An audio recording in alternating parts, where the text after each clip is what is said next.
Do you ever find a piece of media that just like speaks to you? That like it's just like you get it. Gets you. And like it's everything you kind of want or need in that medium. Like anyone who has seriously devoted their lives into examining or creating art will find pieces of art that speak to them greatly. Just that. This be that. This Batman by Paul Dini Omnibus is very good. I love it very much. Wyatt, please be quiet. uh, I love it very much. It's very good. I'm gonna talk about some of the themes and ideas in it. They're specifically Batman focused as a huge Batman fan, and how it kind of fits in. What I won't be doing is I will not be doing a detailed plot synopsis of everything in there because, like, if you look, because first off, just can you just look at the amount of comics that I've put up here? This is all of the comics that are in this. That's so many comics, and I don't want to do that. Like, I'm gonna look at them with you if I can get to the right page. So like, it's like 1,065 pages of comics, roughly. Like this entire big ass book. This is multiple arcs and multiple titles and multiple like series, and it intertwines heavily with this whole beautiful thing.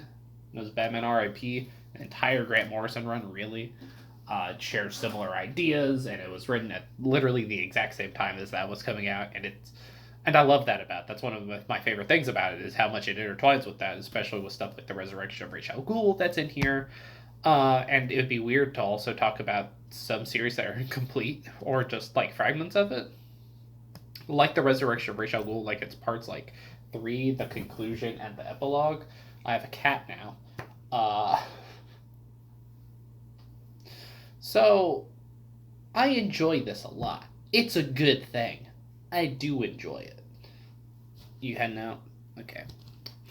Uh, and so I'm going mainly a thematic route with this one. Uh, so sorry if you wanted a summary, but I could eventually later do more in-depth summaries about individual series in this. I would love to do eventually, not now. This would be a more of a if we get enough money on Patreon at patreon.com/cc and cfm, where I didn't have to work my job that I currently have, I would simply just research and reread and find all of the thematic elements within the Grant Morrison run and all of the tie-in books to that run to get that very specific chunk of time and have a very comprehensive video about all of it and why I love all of it. But I don't have time for that. And it would include stuff from this omnibus that I am slapping currently. And so we're going to be talking about the ideas. We're going to talk about like some stuff that I liked. I have to talk about slur usage at some point. It's a lot. So let's just get into it. I've spent too much time on this intro. So one of the things I really enjoy are the detective elements of this. The detective elements of Batman is something I appreciate greatly. I feel like it's the most underutilized aspects of Batman in a lot of outside of comic Batman media. Major Batman arcs and these important Batman stories that have no detective elements to them.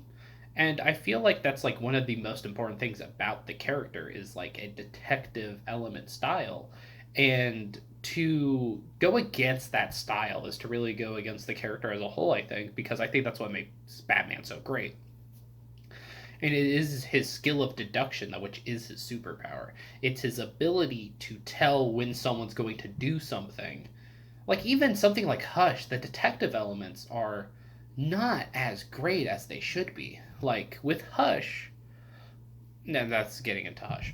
But, like, Paul Dini does the detective element so great. I mean, if you've seen the animated series, the detective elements, Batman the detective, is emphasized, and I thoroughly enjoy that stuff. Also, Batman, Bruce Wayne, just a good person, just a wonderful dude, and I enjoy that. I don't like Batman to be a fash and like a shitty person who just beats, who, as many people who dislike the character would say, is just some guy who beats up the mentally ill. I like a Batman who does things for his community and tries to make the world a better and safer place and tries to rehabilitate villains who are willing and receptible to being rehabilitated. And I love that stuff. Um, we do get, it's kind of, it, I don't know what the animated series, you get that love of the Bat, that animated series style, you do get a love of the Bat family.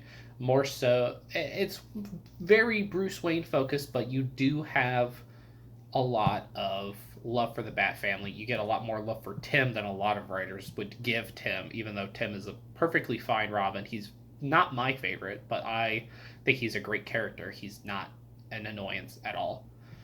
Um, and like it is a bit more violent than the animated series, but it is a more teenage or adult version of the animated series. If like the Mask of the Phantasm was like up to notch or two, it's I think it's about on par with Batman Beyond Return of the Joker, and but like a little more ability to show that violence. By the way, I think Batman Beyond Return of the Joker is like one of the best pieces of Batman media, period. Especially outside of the actual comics. Like that just works so well. Terry McGinnis is great. He's basically just Dick Grayson. Uh but different as well. Um I do like that this book has Batman going against a lot of organized crime, and yes, the organized crime will still sometimes have people like um, the Penguin and the Joker, but it actually gets back to those crime families, which I feel like are very important to telling Batman stories. Uh, there's like also a small level of crime where it focuses a bit on henchmen. It focuses on one note to villains, like single issue villains. I love that stuff. That's very Batman. Batman does not only care about the Joker, he cares about the Joker's henchmen. He cares about like a fundamental of dissolving crime at any point in time, and especially as like against drug trade, which gets to some of that 80s, 70s, and 90s style of Batman. Uh, like the drug trade isn't specifically mentioned here, but like that style of going against organized crime, as he did against drug dealers during that period of time, is similar to what is shown in this book. Uh, there are specifically when we were talking about Tim, another note is that Tim and Bruce think very similarly. There is like a parallel that happens between how Tim and Bruce's internal monologues work when they're talking to the Joker, or when they have altercations with the Joker at various points. I love it very much. And also the Joker's pretty intelligent. It isn't just he's just not an idea. He's not just an agent of chaos. Some of this stuff has a very pointed idea, especially let's see, what is it called? I'll put it up on the screen for you while I'm blundering about. It's case study. It's from Batman Black and White Volume 2, 2000 or 2002. It's on page 971. And specifically about the idea that someone was putting together a case where the premise of the said case study was that the Joker is not insane, but is a sane person faking insanity. It's a very interesting thing. I find it enjoyable. It is something that actually gets brought up in the first issue by Damian in Batman Robin Must Die by Grant Morrison. So it's interesting that you have elements of that. And this is actually, that predates this, but some of those elements still kind of play into the stuff that ties into Morrison's run. Morrison also is a very good Joker writer. They have very similar ideas when it comes to Joker, and I love it very much. And that's most of the ideas that I like.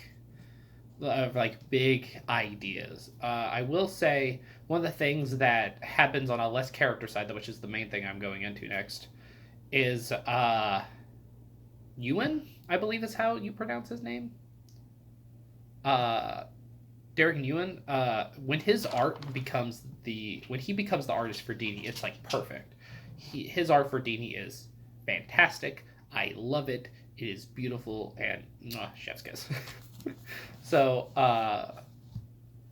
yeah, I just the art all through. There wasn't any art that particularly jumped at me as bad. Some of it is not a style that I prefer, but that doesn't make it bad. Some of it's basically bog standard of that time and era. Some of it is not art that I particularly gravitate towards, but that's a personal taste thing. It's not like horrendously bad art where it's like terrible proportions or terrible framing. It's just in a style that is not my preference and that I don't feel like picking apart for a video where I'm being overwhelmingly positive about the writing. So now we're going to be talking about characters. Excuse me. Now we're going to be talking about characters, and obviously we got to talk about Batman. I'm basically rating it on like a 5 scale system, like a 5-star system. A 5-star system of how I feel like the character is represented, of how I would like the character to be represented, versus like a 6 out of 5 is like the most ideal form of that character, the best I've ever seen that character be. A 5 is great, basically perfect in most ways. 4 is good. 3 is that's a standard score. That's like a bare minimum. Yeah. So with that in mind, and then a 2 and a 1. 2 is like subpar but not terrible. 1 is terrible.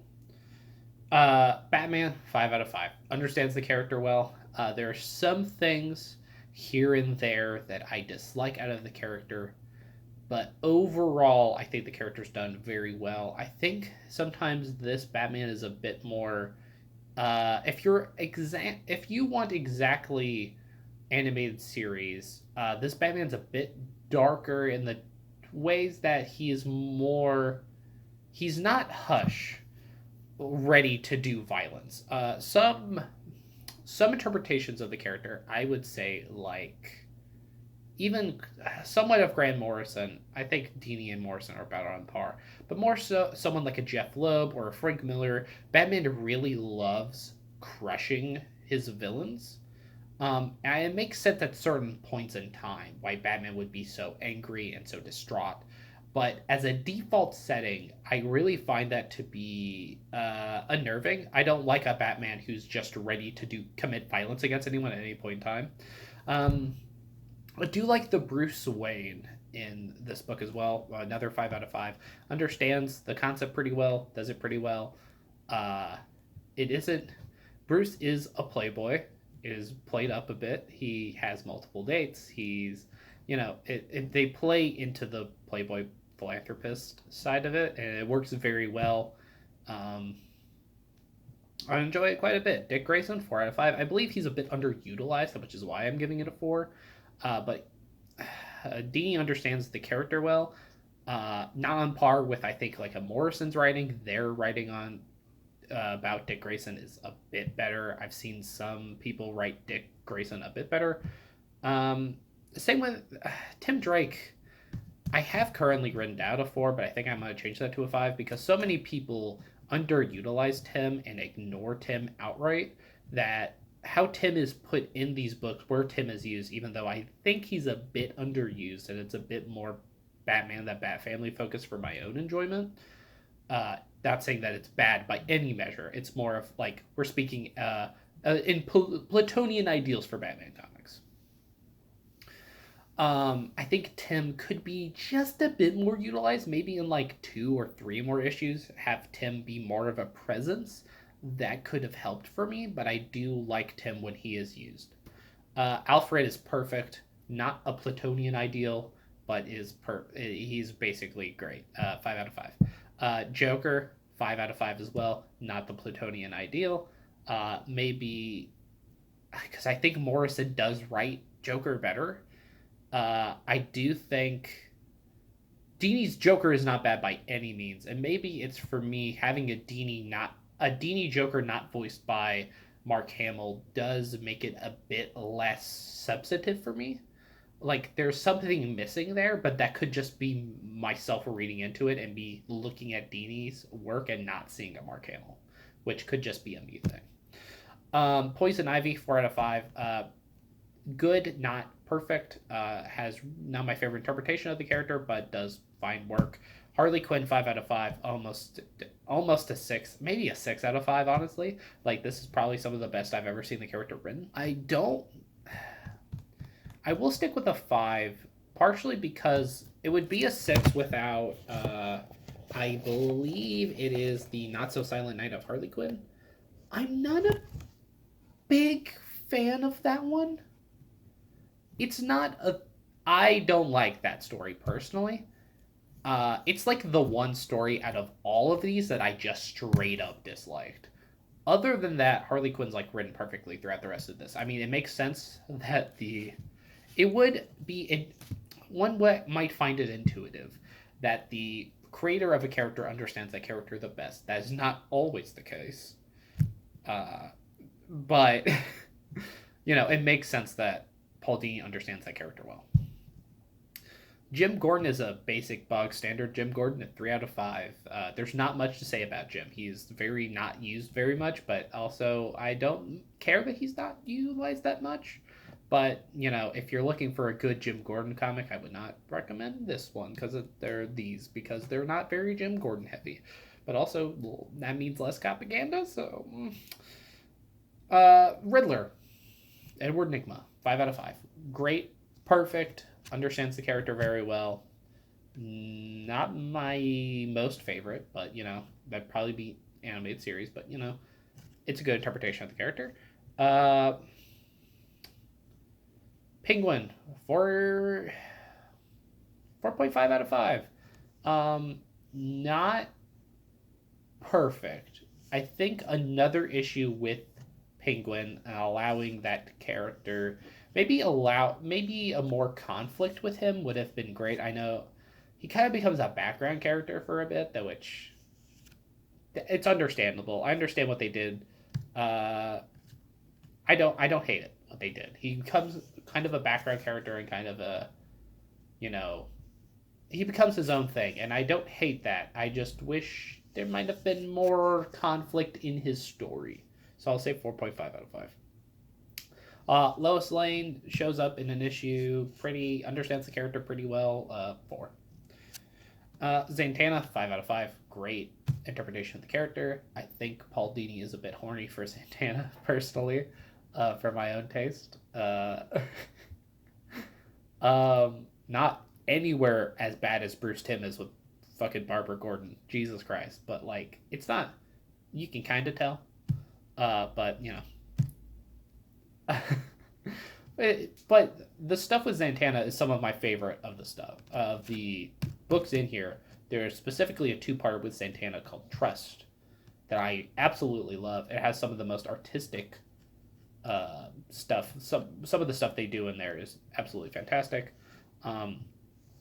Scarface actually plays a decently sized role in this, and I enjoy that a lot because you get those mob elements into it, and it's like I just love it.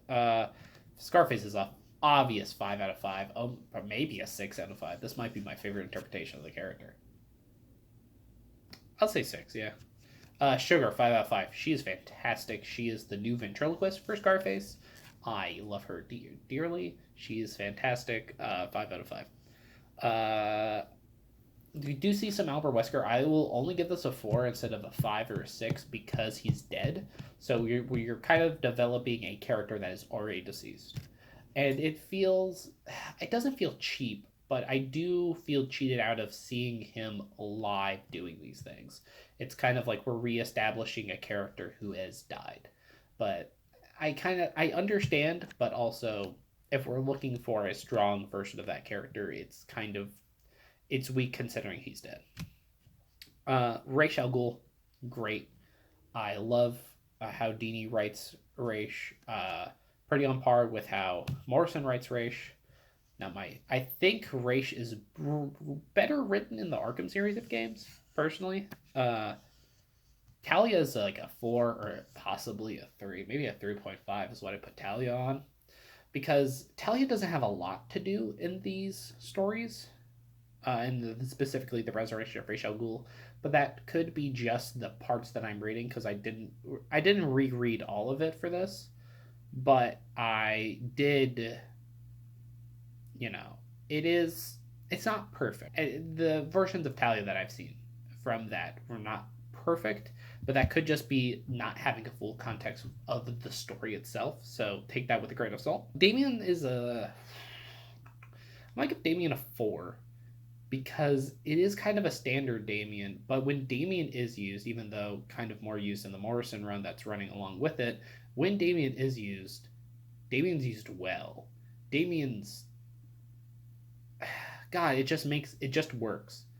I just love, maybe it's just the dynamic between Dick Grayson and Damien that I just love so much, but it just works. It just does. Catwoman 5 out of 5.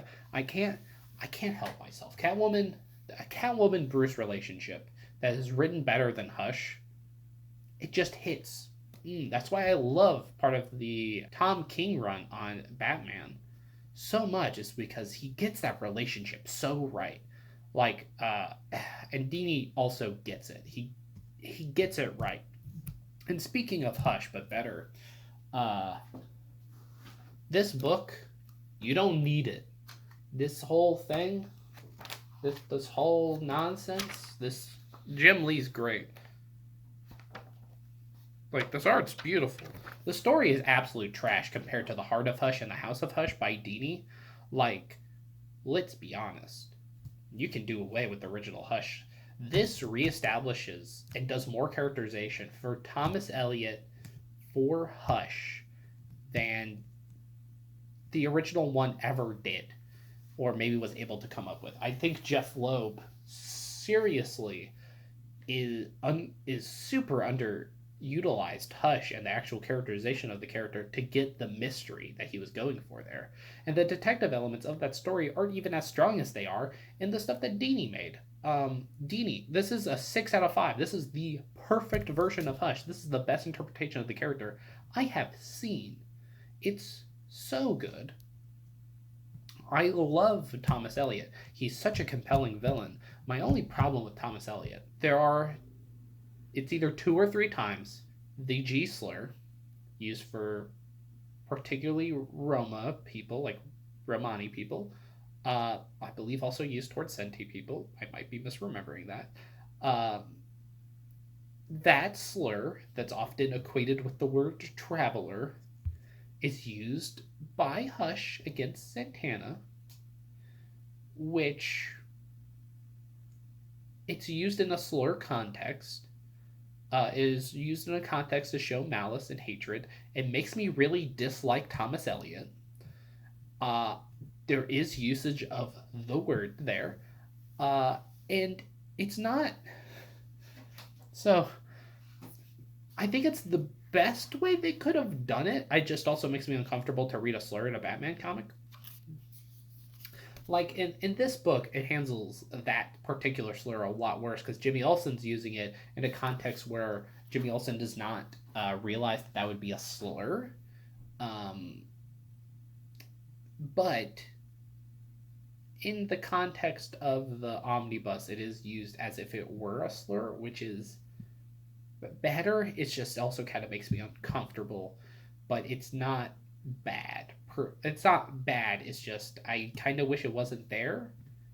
I don't know. It doesn't feel like it adds too much, but maybe others would disagree with me. But overall, I loved it. I think everyone should read it.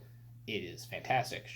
It's a decent amount of money if you don't buy it via eBay or maybe Amazon. I prefer if you buy it secondhand or from a local comic shop to make sure Amazon does get all your money. But I do absolutely love this book. What it does, it's amazing. I love it to death. Thank you, Jerf, again, for so much for sending it. Jerf's at on Twitter, my at on Twitter, Maki's at on Twitter, the podcast at on Twitter, Patreon link.